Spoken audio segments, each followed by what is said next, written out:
A los 12 años, el mundo parece enorme, misterioso y lleno de aventuras que los adultos han olvidado. Mi amigo Pedro y yo vivíamos entre bosques, sembradíos y viejos edificios que habían sido abandonados hace décadas. Para nosotros, esas ruinas eran tesoros esperando ser descubiertos. Cada sábado, los habitantes del pueblo dejaban cajas, ropa vieja y objetos inservibles en un antiguo edificio municipal.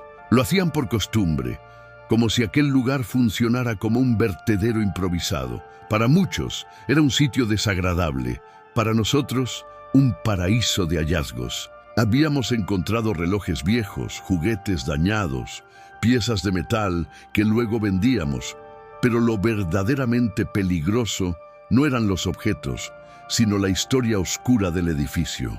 Nadie lo decía abiertamente, pero todos sabían que en ese lugar habían ocurrido crímenes, desapariciones y rituales extraños.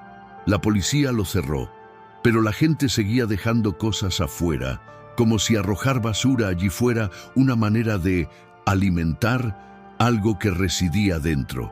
Aquella noche de sábado, el aire estaba más frío de lo normal. Recuerdo haber sentido que las ruedas de mi bicicleta crujían contra el suelo, como si el camino estuviera vigilándonos. Cuando llegué a la casa de Pedro, él salió sin decir mucho. Tenía una expresión diferente, una mezcla de curiosidad y tensión. Al pedaleamos hacia el edificio abandonado, el camino estaba inusualmente silencioso. Ni grillos, ni viento, ni hojas moviéndose. Era como si el bosque estuviera conteniendo la respiración. Al llegar, dejamos las bicicletas bajo un árbol enorme, cuyas ramas se estiraban como dedos. Tomamos nuestra linterna y el gancho para mover basura sin usar las manos. El olor era insoportable, pero no nuevo. Habíamos soportado cosas peores. Lo extraño empezó cuando nos acercamos al montón de ropa esparcida sobre la maleza. La basura parecía acomodada, no tirada al azar, sino movida intencionalmente hacia el centro, formando un montículo irregular. Y entonces lo vimos, un mechón de cabello rojo. Al principio creí que era parte de una peluca vieja, pero cuando puse la linterna encima, el reflejo fue distinto. Era cabello real, sucio, pero vivo en su textura. Pedro me miró sin parpadear. Yo tragué saliva y por alguna razón que aún no comprendo, me incliné para mover la maleza. Cuando tiré de ella, el mechón se sacudió por sí solo, no como un objeto movido por el viento, sino como algo que respira. Retrocedí de inmediato. Pedro murmuró mi nombre, pero yo no podía responder. Mis ojos estaban clavados en ese punto, incapaces de apartarse. El montículo de ropa empezó a elevarse lentamente, como si algo debajo estuviera despertando. La basura cayó hacia los lados y un cuerpo delgado, larguísimo, comenzó a incorporarse. Primero salió el cabello rojo que parecía flotar a su alrededor como si no perteneciera a ninguna cabeza humana. Después un rostro pálido emergió entre sombras. Los ojos estaban hundidos, enormes, y brillaban con un tono amarillento que ninguna criatura debería tener. Su nariz era alargada, deformada, y sus dedos, cuando los vimos, eran tan largos que apenas parecían huesos. Lo más aterrador fue ver cómo se movía. No caminaba, no gateaba, se deslizaba como un animal hambriento que había pasado demasiado tiempo dormido. Su voz no era la de una mujer, era grave, rota, como si viniera del fondo de una garganta desgarrada. No logramos entender sus palabras, pero sí su intención. Nos estaba eligiendo. La distancia hasta nuestras bicicletas era demasiada, y lo sabíamos. Cualquier movimiento brusco podía desatar su ataque. Nunca olvidaré el olor que tenía, mezcla de humedad, tierra y algo más, algo que no era humano. Respiramos despacio. Retrocedimos despacio, y aún así, sus ojos nos siguieron como si pudiera ver en la oscuridad mejor que cualquier animal salvaje. Aquella noche no corrimos, caminamos. Fuimos conscientes de que si dábamos un paso en falso, podríamos no salir vivos. Hasta hoy, No sabemos por qué nos dejó ir. Quizá no tenía hambre, quizá estaba cansada o quizá estaba esperando otra oportunidad. Y esa posibilidad sigue persiguiéndome cada vez que cierro los ojos. Si esta historia te atrapó, comparte este video y comenta qué parte del guión te impactó más. Tu reacción puede ayudar a que más personas descubran este relato. La mayoría de la gente cree que el miedo termina cuando logras escapar, pero eso no es verdad. El miedo real comienza cuando te das cuenta de que algo te siguió desde ese lugar. Y eso fue exactamente lo que nos pasó. Durante varios días después del encuentro, Pedro y yo apenas hablamos. No porque no quisiéramos, sino porque no podíamos describir lo que sentimos aquella noche. Era como si cada palabra pronunciada alimentara la posibilidad de volver a verla. Era como si al recordar su rostro, la estuviéramos llamando. Durante las mañanas, las cosas parecían normales. El pueblo seguía igual, granjas, caminos de tierra, cosechas de maíz moviéndose con el viento. Pero bastaba que el sol empezara a caer para que todo cambiara. Los árboles parecían inclinarse hacia nosotros, las sombras se hacían más largas y el aire tenía ese olor que solo las cosas podridas desprenden. 3 días después del incidente, Pedro vino a mi casa con la mirada perdida.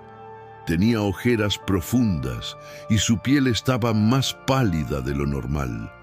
Me dijo que esa noche no había podido dormir, que había escuchado pasos afuera de su ventana, pasos lentos, arrastrados. Pensó que era su perro, pero cuando se levantó para mirar, el perro estaba dormido en el sofá. La noche siguiente, fui yo quien escuchó algo, un sonido seco, como cuando alguien arrastra los dedos por una superficie de madera. Al principio, pensé que era un árbol rozando la pared, pero cuando presté atención, me di cuenta de que el sonido venía de abajo, del piso. Me quedé quieto, temblando, sintiendo mi corazón golpearme el pecho. El arrastre se detuvo y luego escuché un susurro. No eran palabras claras, pero sí un ritmo, como si alguien repitiera mi nombre sin voz. Me paralicé. Y lo peor es que yo sabía exactamente qué era lo que estaba allí. A la mañana siguiente se lo conté a Pedro. No se sorprendió, solo asintió lentamente, como si él ya lo hubiera aceptado. «Nos está siguiendo», dijo sin mirarme a los ojos. Nos marcó esa noche.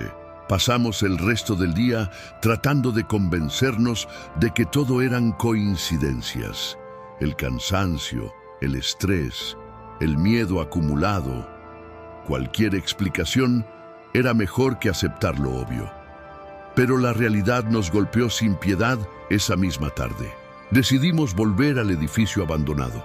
Era una idea estúpida, pero necesitábamos comprobar si eso que vimos era real o solo parte de nuestra imaginación. Quizá si regresábamos, podríamos demostrar que todo fue una alucinación causada por la oscuridad. Pero una parte de mí ya sabía la verdad. Lo que vimos no era humano, ni estaba muerto, ni vivía en este mundo como nosotros lo entendemos. Llegamos al lugar justo antes del atardecer. El edificio parecía aún más viejo que antes, como si en 3 días se hubiese deteriorado décadas. Las ventanas estaban cubiertas de una capa negra, espesa como hollín húmedo. Las puertas parecían haberse hinchado con la humedad, bloqueando la entrada. Aún así, la zona exterior se veía igual que la noche de nuestro encuentro. Avanzamos lentamente, con el cuerpo rígido, sintiendo que cualquier movimiento brusco podría despertar algo dormido. Cuando llegamos al lugar exacto donde encontramos el mechón de cabello, nos detuvimos. El montículo de basura ya no estaba. No había ropa, no había cajas, no había nada. El suelo estaba completamente limpio, como si alguien hubiera arrastrado todo hasta adentro del edificio. «Eso no es posible», susurró Pedro. «La gente no pasa por aquí entre semana». Yo no dije nada. Mi mirada estaba clavada en el suelo. Había marcas, arañazos largos, profundos, como si algo hubiese sido arrastrado a la fuerza hacia la puerta del edificio, y esas marcas no tenían forma de manos o de herramientas humanas. Eran más largas, demasiado largas. Retrocedí unos pasos, pero Pedro se acercó un poco más a la entrada. Lo agarré del brazo para detenerlo. «Si entramos no salimos vivos», le dije con la voz más firme que pude.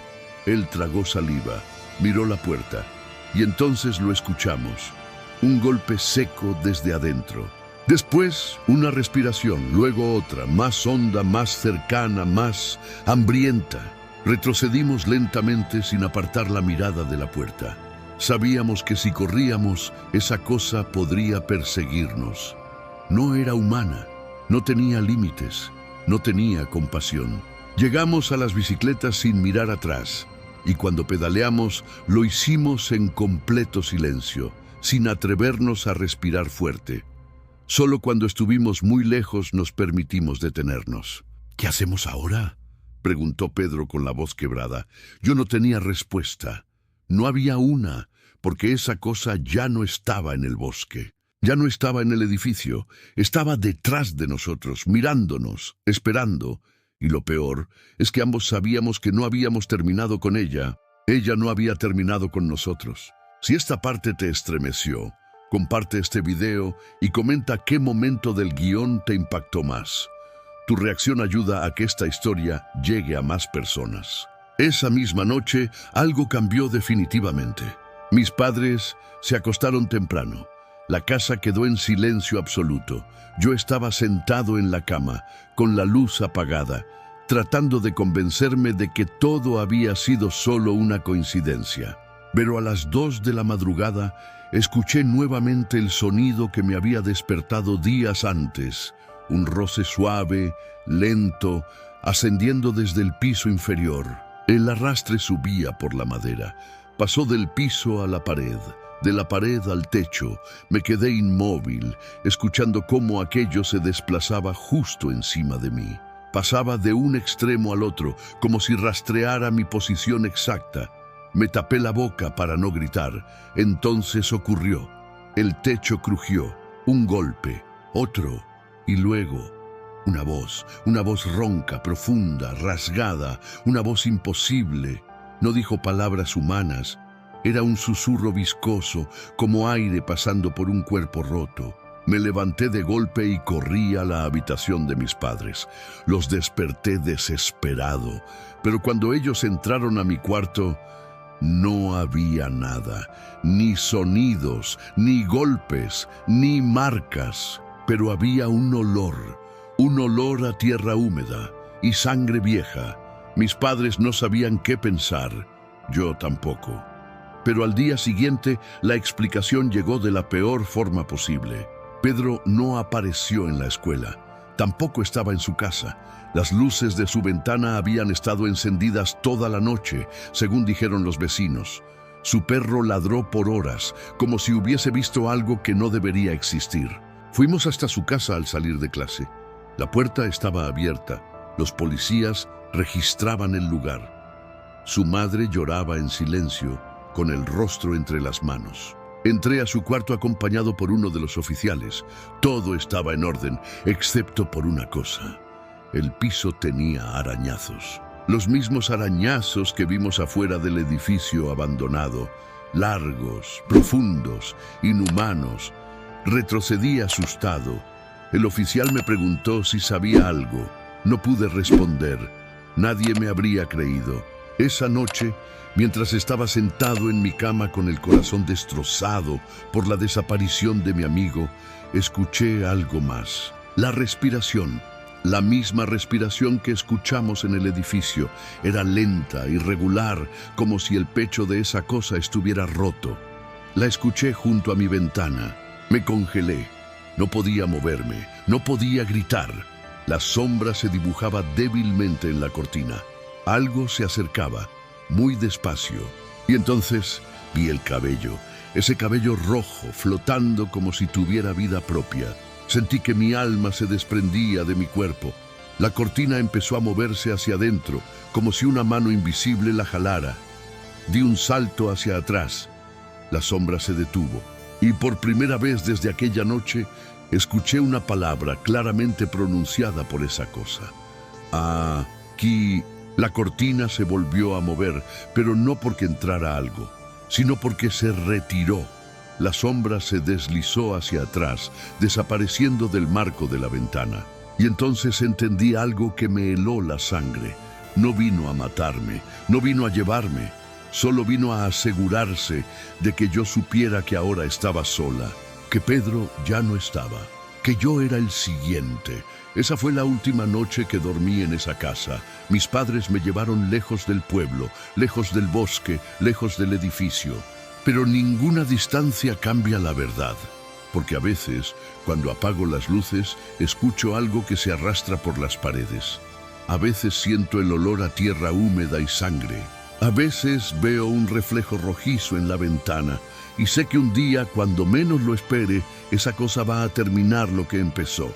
Porque no le interesa la basura, ni los objetos, ni el bosque. Le interesan las personas que la despiertan.